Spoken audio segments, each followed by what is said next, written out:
성도 여러분, 안녕하셨습니까? 오늘 이 아침에도 하나님의 귀하신 은혜가 우리 모든 분들과 함께 하시기를 간절히 축원합니다. 10월 7일 만나의 아침 새벽 기도로 시작하겠습니다.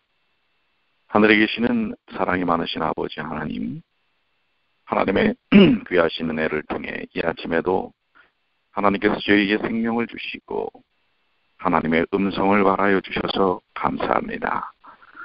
저희의 생각, 저희의 마음, 저희의 뜻 주님께 고정하고 주님의 음성을 듣게 하여 주시옵소서.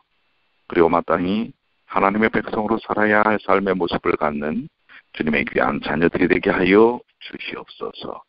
이 아침에 주님께서 저희와 함께하여 주심을 인하여 감사드리며 우리 주님 예수님의 이름으로 간절히 기도 올리옵나이다.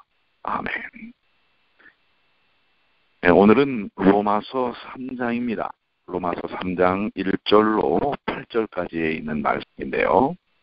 여러분들이 로마서를 읽어보시면 알지만은 때로는 그 언어적 표현이 현대의 언어적 표현과 약간 차이가 있기 때문에 말씀을 이해하는데 조금 반복해서 말씀을 읽을 필요가 있습니다. 자, 로마서 3장 1절로 8절 말씀을 보도록 하겠습니다.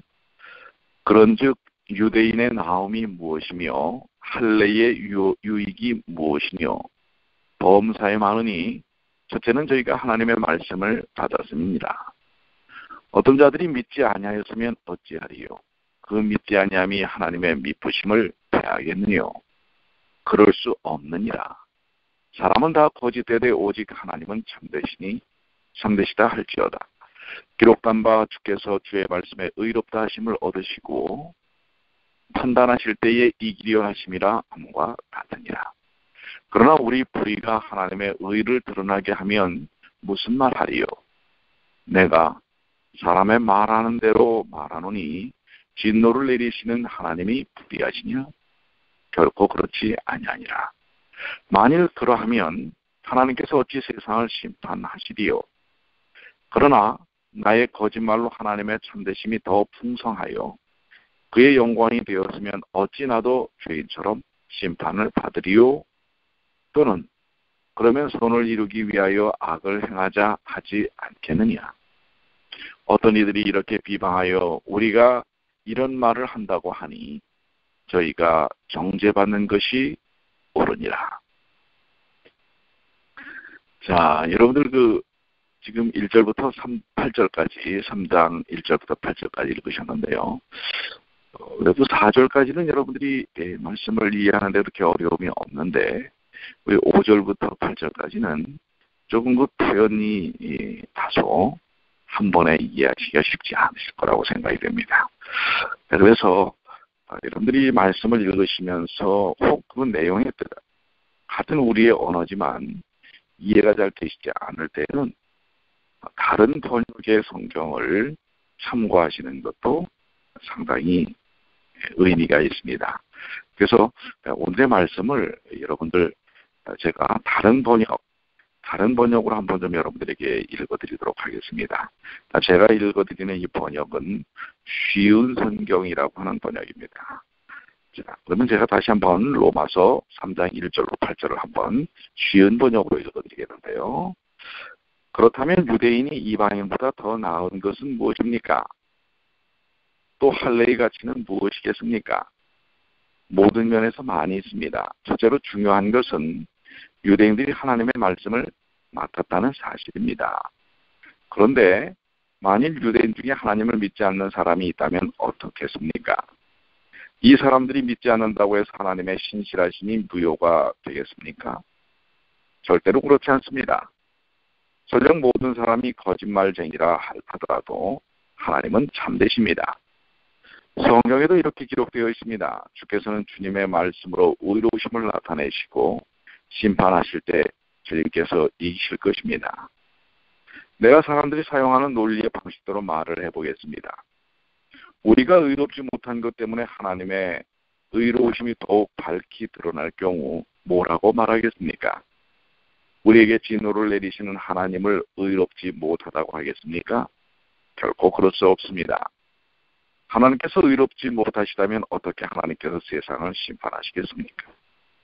사람들 중에는 내가 거짓말을 하여 그 때문에 하나님의 참되심이 드러난다면 오히려 하나님께 영광이 되는데 왜 내가 죄인 취급을 받아야 하는가라고 우기는 사람도 있을 것입니다. 이것은 마치 선한 결과를 얻기 위해 악을 행하자라고 말하는 것과 같습니다. 사람들은 우리가 그렇게 가르친다고 우리에 대해 비난을 하고 다닙니다. 그러나 그런 사람들은 정죄를 받아 마땅한 것입니다.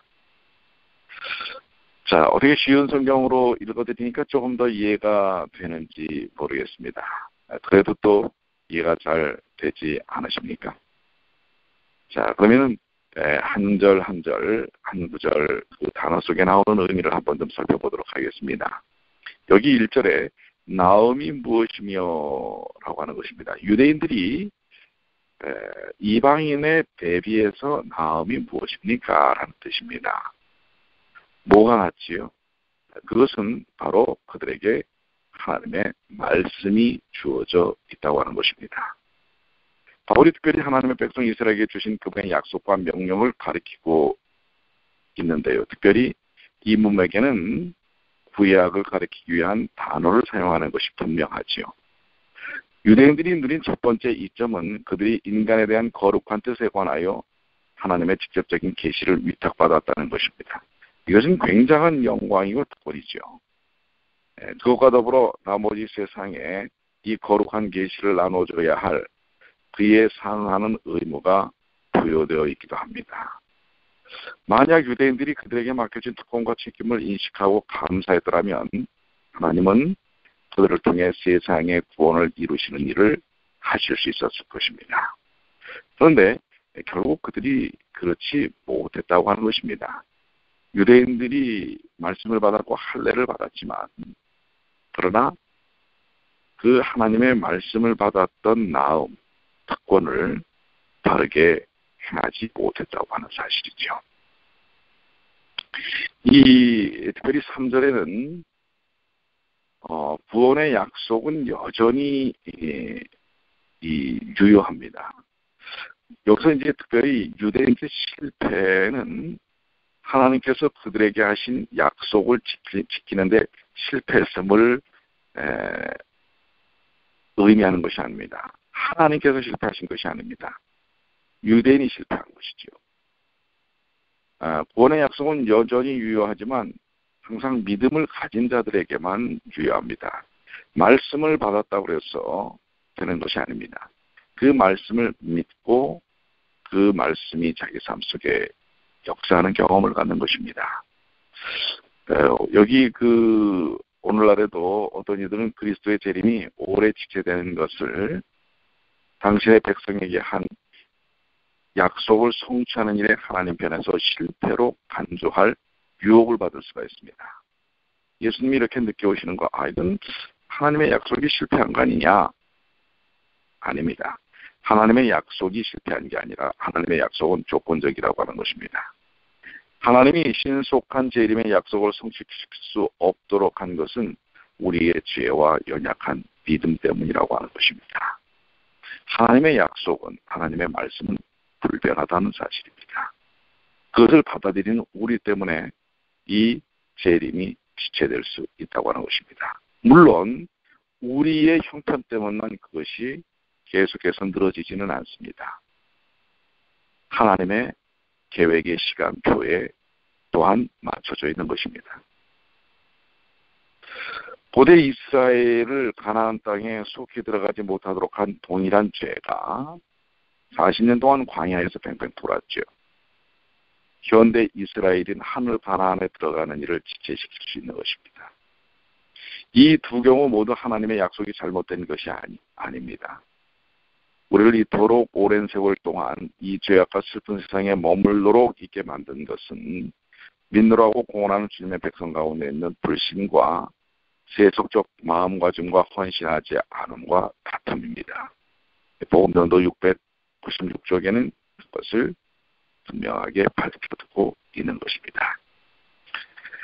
자, 4절에 그럴 수 없느니라 라고 표현하면서 사람은 다 거짓되되 하나님은 참되시다 할지어다. 네, 그렇습니다. 하나님은 오직 사람의 죄와 또 의에 의해서 하나님의 그 의로움이 드러났다 안 드러났다 하는 것은 아닌 것입니다. 하나님의 의는 언제나 참되시다고 하는 것입니다. 여기서 이 하나님은 참되시다 할지어다라는 말은 하나님은 계속 참되시다 할지어다, 혹은 하나님은 참된 것으로 드러나게 할지어다, 또는 하나님은 참되신 것으로 입증되게 할지어다라는 것입니다. 비록 사람들이 그들에게 위탁된 것에 충실하지 않았음이 증명되었지만 하나님은 참되신 분으로 언제나 우리에게 참되신 분으로 계신다고 하는 사실입니다. 우리의 조금 전에 말씀드린 것처럼 의에 의해서 하나님의 참되심이 이렇게도 받아들여지고 저렇게도 받아들여지는 것은 아니라고 하는 것입니다. 네, 특별히 이 5절에 보면 그러나 우리의 불의가 하나님의 의를 나타나게 하면 무슨 말하지요? 내가 사람의 말하는 대로 말하는 진노를 내리시는 하나님이 불의하시냐? 조금 전에 쉬운 성격으로 말씀을 드린 것처럼 사람의 논리 방식으로 바울이 표현하고 있습니다. 우리가 의롭지 못한 것 때문에 하나님의 의로우심이 더욱 밝히 드러날 경우 뭐라고 말하겠습니까?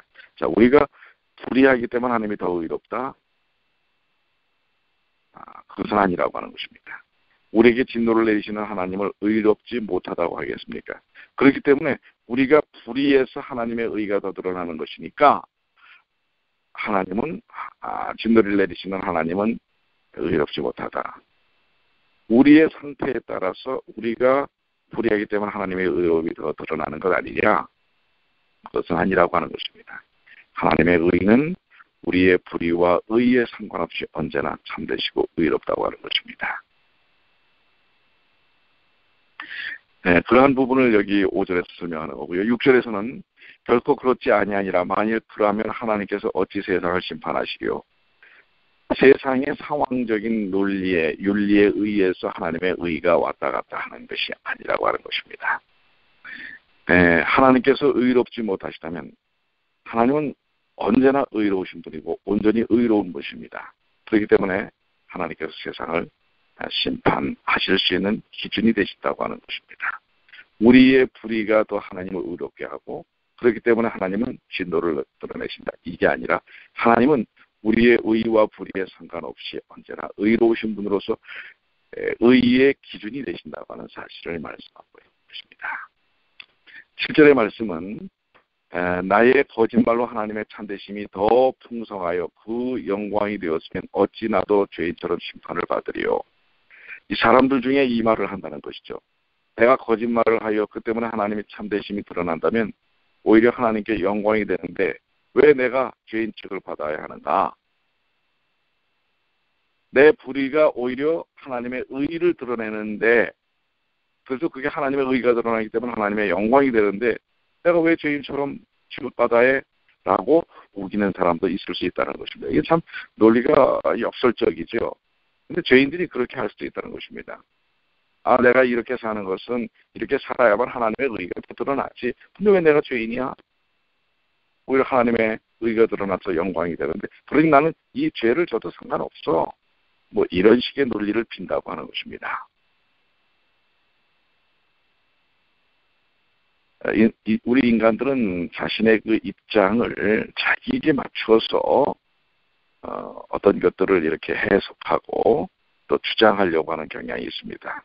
이런 정도는 하나님께서 의로우시니까 용서하시지 않겠어? 라는 논리도 마찬가지인 것입니다. 우리 지난 안식일의 말씀을 우리에게 주신 것처럼 그 모든 것은 포커스가 나에게 기준이 맞추어져서 하나님의 말씀도 하나님의 의도 조각하려고 하는 것입니다. 그래서 적용하려고 하는 것입니다. 그것은 아니라고 하는 것입니다. 우리의 기준이 우리에게 맞춰진 게 아니라 하나님의 말씀과 하나님의 의에 맞춰져 있는 것입니다. 거기에 대비해서 우리가 그리스도 아래에 있느냐 안에 있지 않느냐의 문제인 것입니다. 내가 얼마나 더 의롭고 내가 이런 것을 행했고 이런 것을 통해서 이 정도니까 하나님이 나를 채우셔서 의로 보시지 않겠느냐. 그것은 아니라고 하는 것입니다. 8절의 말씀입니다. 또는 그러면 선을 이루기 위하여 악을 행하자 하지 않겠느냐. 어떤 이들이 이렇게 비방하여 우리가 이런 말을 한다고 하니 저희가 정죄받는 것이 옳으니라. 여기 않겠느냐라고 하는 문장에서 일단 끊으시고요. 그 다음에 그 뒤에 어떤 이들이 그것은 앞에 전체를 말하는 것입니다. 그러면 그 앞에 8절의 앞에 부분은 그러면 선을 이루기 위하여 악을 행하자 하지 않겠느냐. 그렇죠. 마치 선한 결과를 얻기 위해 악을 행하는 것, 하나님의 의의를 드러내기 위해서 내가 죄를 짓는 것, 이것도 합당한 일이다 라고 하는 주장, 이것은 합당한 논리가 아니라고 하는 것입니다. 합당한 진리가 아니라고 하는 것입니다. 자, 여기까지 끊어서 말씀을 이해하시고요. 그러니까 여러분들 하나님의 선을 드러내기 위해서 나 같은 죄인이 있어야 돼 라고 이야기해서는 안 된다는 사실입니다. 하나님의 내가 악을 행함으로 의롭지 못하는 걸 통해 하나님의 의가 더 드러났으니 나는 하나님께 영광 돌리는 거야. 이거는 궤변이라고 하는 것입니다. 지금 이 3장에서는 신실한 하나님을 두고 궤변을 갖고 있는 인생들의 모습을 설명하고 있는 것입니다. 자기의 입장을 합리화시키기 위한 유대인들이 그런 부분을 갖고 있었다는 사실입니다.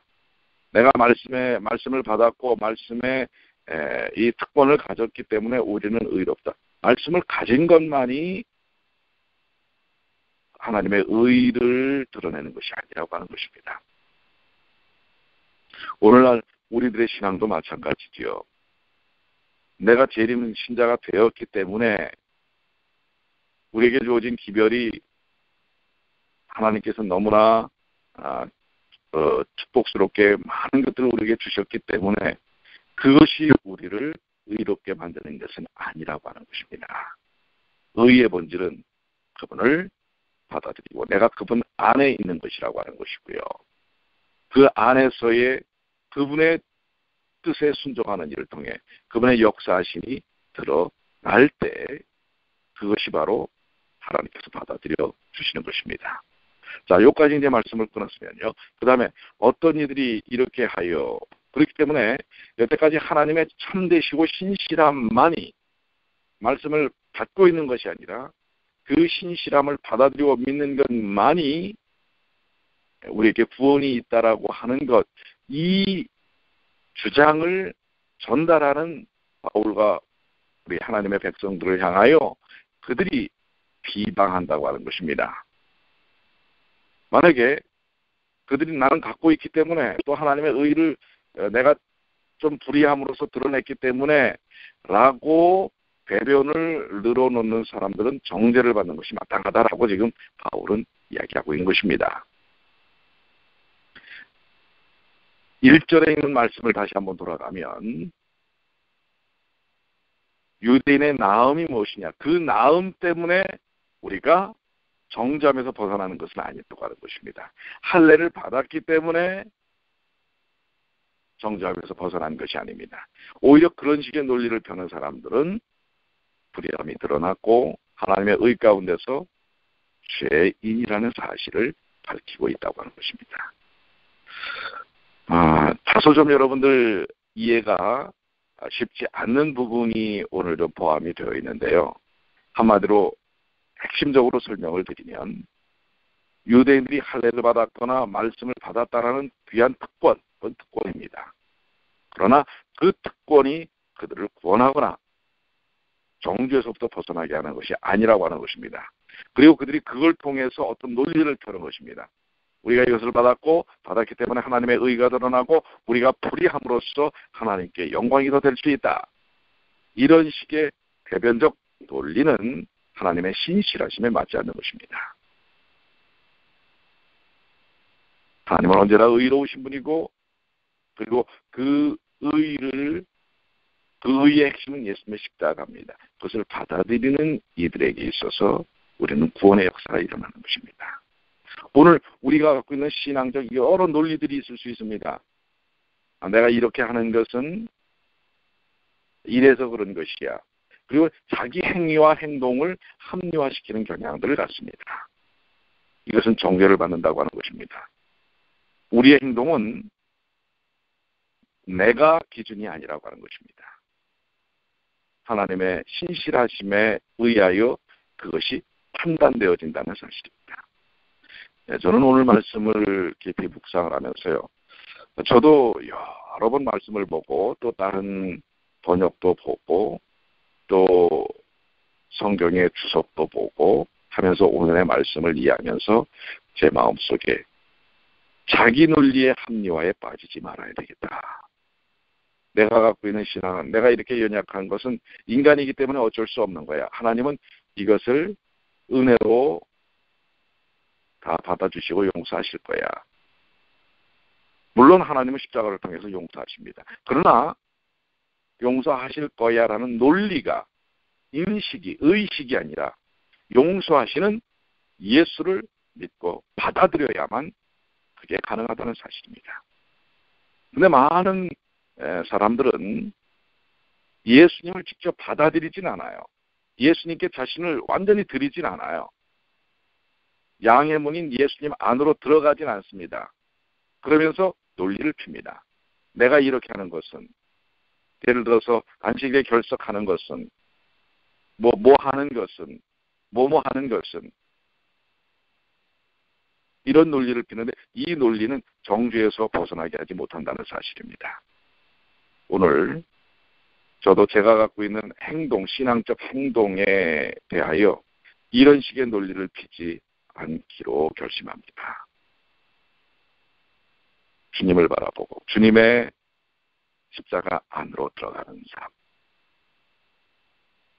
주님께 내 자신을 내어던지는, 내 행위나 삶을 합리화시키는 것이 아니라 내려놓고 고백하고 회개하는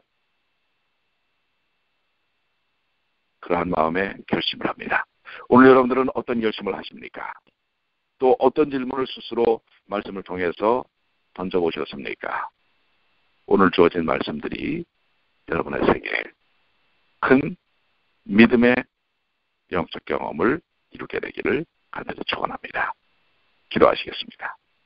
하늘에 계신 아버지 하나님, 로마서 3장 이제 좀 더 깊이 있는, 그리고 저희들이 갖고 있는 신앙적 의식과 형태에 대하여 조목조목 제시하고 있습니다.